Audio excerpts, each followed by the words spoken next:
ಬನ್ನಿ ಸೋದರರೆ ಬನ್ನಿ ಬಾಂಧವರೇ ಹೃದಯ ಹೃದಯಗಳ ಬೆಸೆಯೋಣ. ಬನ್ನಿ ಸೋದರರೆ ಬನ್ನಿ ಬಾಂಧವರೇ ಹೃದಯ ಹೃದಯಗಳ ಬೆಸೆಯೋಣ.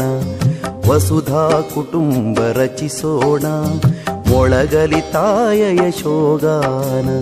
ವಸುಧಾ ಕುಟುಂಬ ರಚಿಸೋಣ ಮೊಳಗಲಿ ತಾಯ ಯಶೋಗಾನ.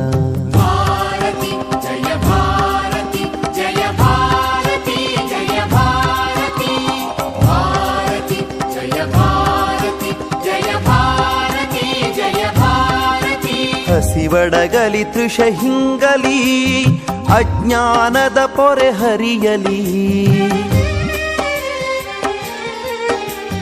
ಹಸಿವಡಗಲಿ ತೃಷ ಹಿಂಗಲಿ ಅಜ್ಞಾನದ ಪೊರೆ ಹರಿಯಲಿ. ರೋಗ ರೂಢಿಗೊದಗಲಿ ಅವಸಾನ ಸುತರ ಮಗಿದು ಕರ್ತವ್ಯ ಪಣ.